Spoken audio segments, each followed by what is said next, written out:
हम्म। चलिए, देखिए भोजन पहला दिया है कि राजमा चावल और छोले भटूरे किस राज्य के सामान्य लोगों का सरप्रिय भोजन है। तो इसमें लिखा है कि छत्तीसगढ़, गुजरात, पंजाब और उत्तराखंड, है ना। तो कहाँ का हो जाएगा? छोला भटूरा कहाँ का है? पंजाब का है। ठीक है। गुजरात का क्या है? गुजरात का क्या है? ढोकला। ठीक है ना। गुजरात का ढोकला है। उत्तराखंड का क्या है? नीचे उत्तराखंड है। उत्तराखंड का क्या है? मालपुआ। मालपुआ जानते हैं ना। और पंजाब का हो गया छोला भटूरा, है ना। और बचा छत्तीसगढ़, छत्तीसगढ़ का, हाँ सॉरी, हाँ छत्तीसगढ़ का मालपुआ हमारे ख्याल से। ठीक है ना, छत्तीसगढ़ का मालपुआ है। सुनिए, छत्तीसगढ़ का मालपुआ है। और उत्तराखंड का ये है, क्या बोलते हैं, दाल रोटी। थोड़ा, एक मिनट। हम्म। हम्म। चलिए देखिए, आगे देखें क्वेश्चन नंबर 2। 26 जनवरी 2001 को भुज में भूकंप के झटके लगे थे। भुज किस राज्य में स्थित है? गुजरात, महाराष्ट्र, उत्तराखंड, जम्मू कश्मीर। है ना। गुजरात। बिल्कुल।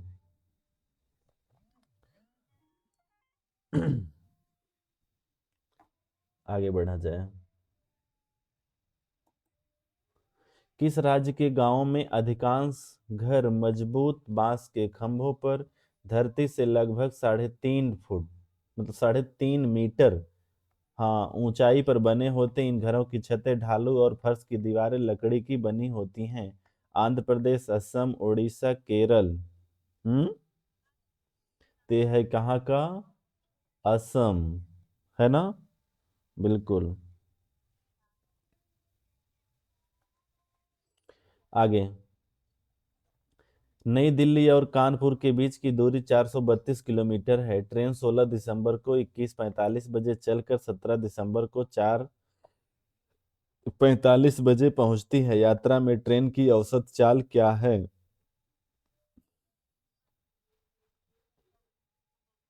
आ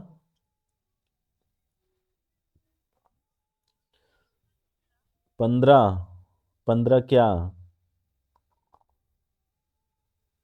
15 क्या? तो आपको निकालना है ट्रेन की, बताना है चाल, है ना। तो सबसे पहले आप निकालेंगे पूरा दूरी। तो दूरी कितना हमारा दिया है? 432 दिया है। और जब पूरा समय निकालेंगे तो समय आएगा, टोटल आएगा समय 8 घंटे, है ना।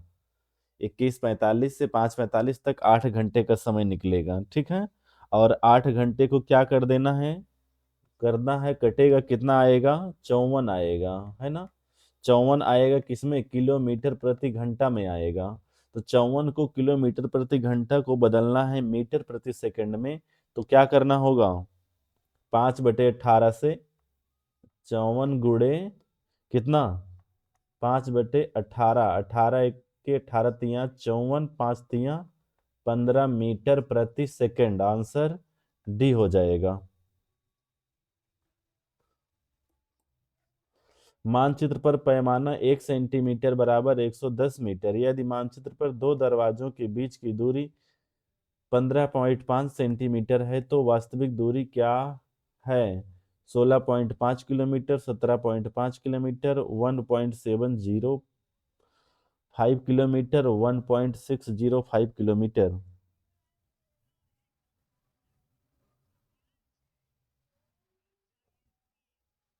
बताएं।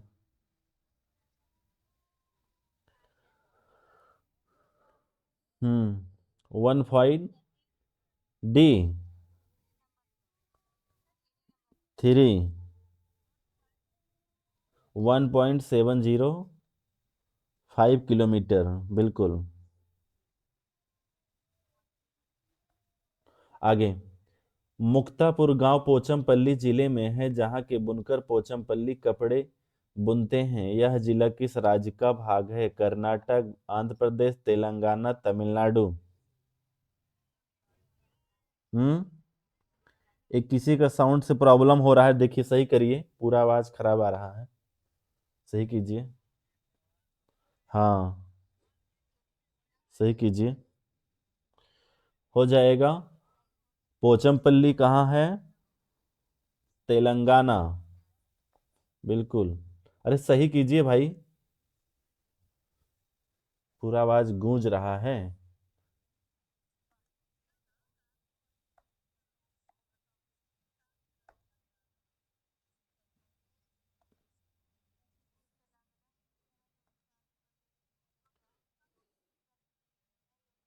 हम्म।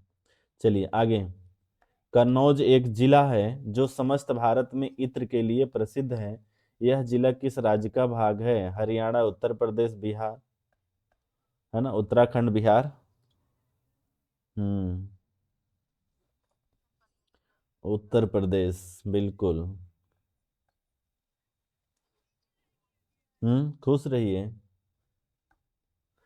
माउंट एवरेस्ट के विषय में सही कथन चुनिए। यह जम्मू कश्मीर का भाग है, ऊंचाई 8,900 मीटर है। यह नेपाल का भाग है, ऊंचाई 8,848। यह भारत का भाग है, ऊंचाई 8,950। यह तिब्बत का भाग है, ऊंचाई 8,850।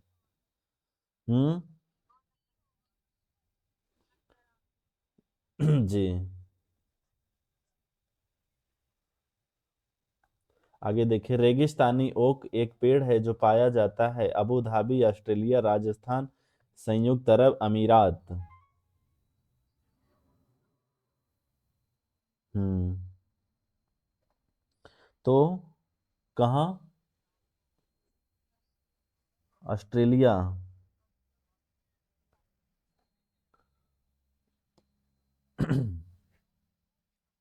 चलिए।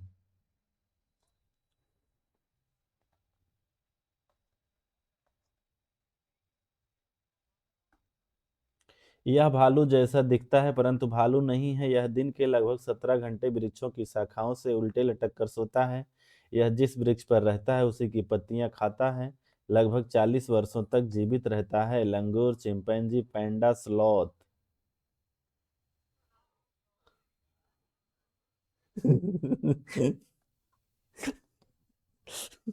स्लॉथ।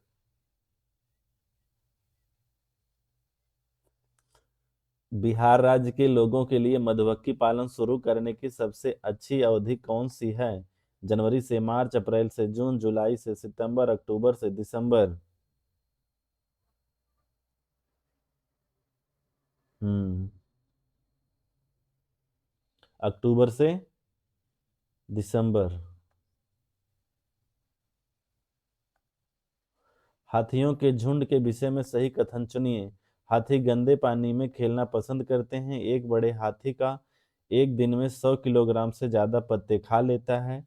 झुंड की सबसे बुजुर्ग हाथनी ही झुंड की नेता है। उपरोक्त सभी। हाँ, उपरोक्त सभी, ऑप्शन डी राइट आंसर। बिल्कुल। वह यात्री जिसने हमारे देश की यात्रा की थी और जिसका नाम अलबरीनी था, वह किस देश से आया था? Afghanistan, Uzbekistan, Oman, Bangladesh. Uzbekistan. है ना, उज्बेकिस्तान। चेराव नाच कहाँ के लोग का है? झारखंड, मिजोरम, मणिपुर, मेघालय। मिजोरम। केरल के निकटवर्ती राज्य कौन से हैं? तमिलनाडु और आंध्र प्रदेश, कर्नाटक, महाराष्ट्र, आंध्र प्रदेश, कर्नाटक, कर्नाटक और तमिलनाडु। हम्म।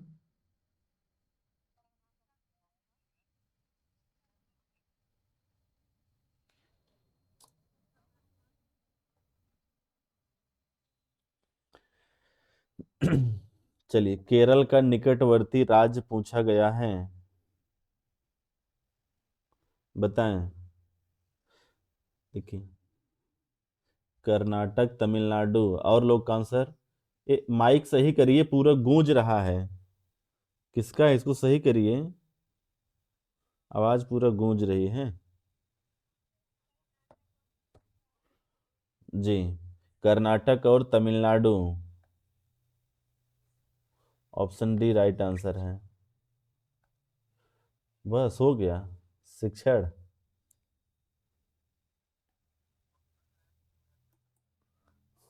निम्नलिखित में से कौन सा ईवीएस का व्यापक थीम नहीं है? परिवार और मित्र, भोजन, खेल और कार्य, आवास। हम्म।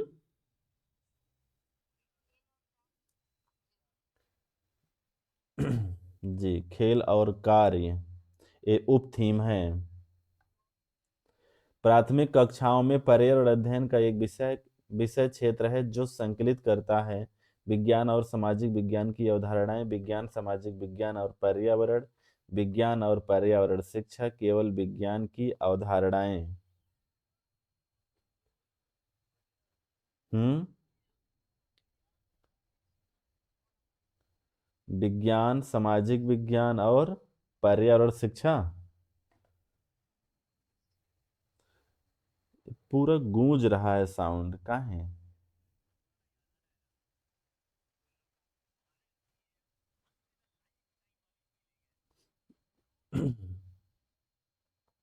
ऐसे सुनाई नहीं देगा ठीक से।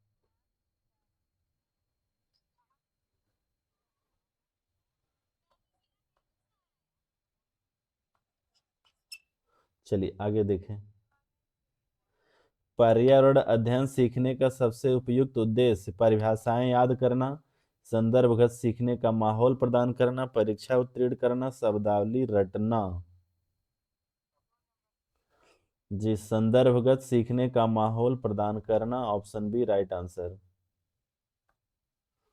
ईवीएस में मानचित्र कौशल विकसित करने में मदद करता है, स्थानों की सापेक्ष स्थिति की समझ, परिदृश्य बनाना, बारिश की भविष्यवाणी, गणना कौशल। जी, स्थानों की सापेक्ष स्थिति की समझ।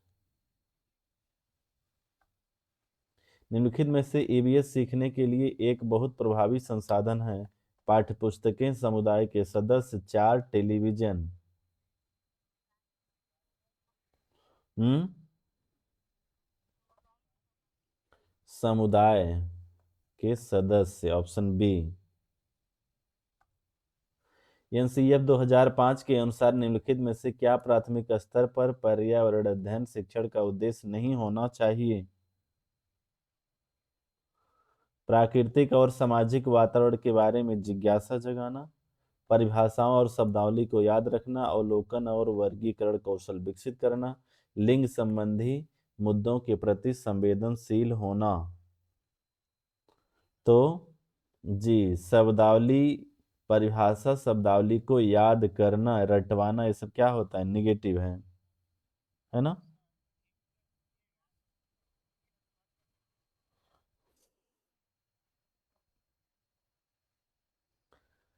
बच्चे के सीखने में आकलन पोर्टफोलियो एक महत्वपूर्ण उपकरण है।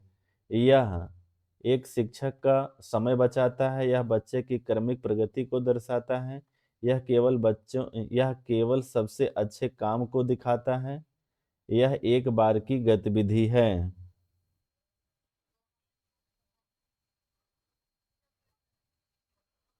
हम्म। यह बच्चों की क्रमिक प्रगति को दर्शाता है। सबके पास होगा ना ये पोर्टफोलियो, अपना रखे होंगे ना, इस तरीके की फाइल रखे हैं ना? पर्यावरण अध्ययन में पर्यावरण अध्ययन में क्षेत्र भ्रमण फील्ड ट्रिप का मुख्य उद्देश्य क्या है? बच्चों को मौज मस्ती करना, प्रत्यक्ष अनुभव प्रदान करना, कक्षा की एक रास्ता को तोड़ना, गृह कार्य देना। हम्म। प्रत्यक्ष अनुभव प्रदान करना।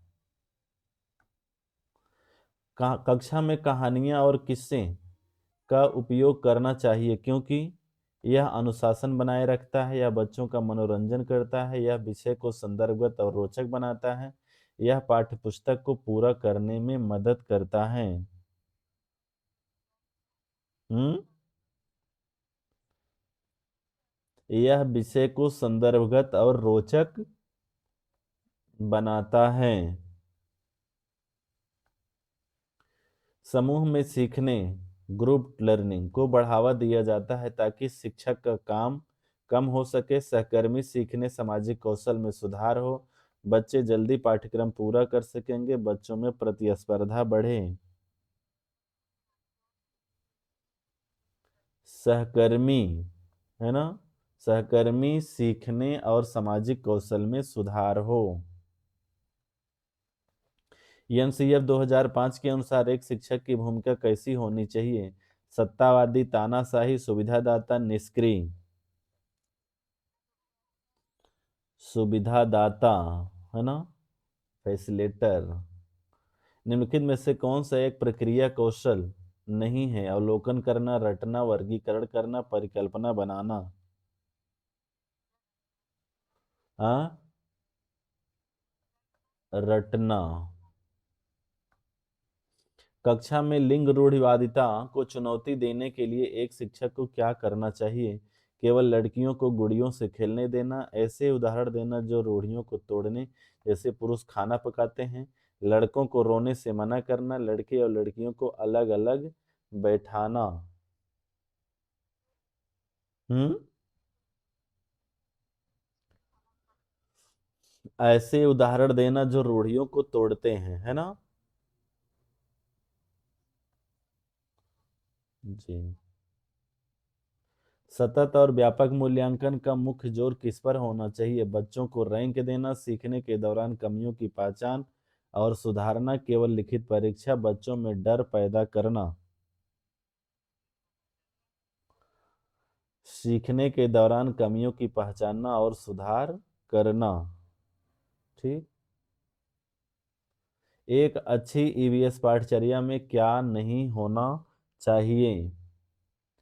वास्तविक कहानियां और घटनाएं, बहुत सारी परिभाषाएं और तकनीकी शब्दावली, चित्र और गतिविधियां, प्रश्न और अभ्यास।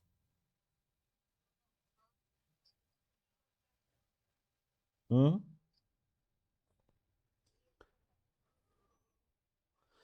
क्या होगा? बहुत सारी परिभाषाएं और तकनीकी शब्दावली। हो गया हमारे ख्याल से। बस, धन्यवाद। लाइक शेयर जरूर करें। क्वेश्चन समाप्त।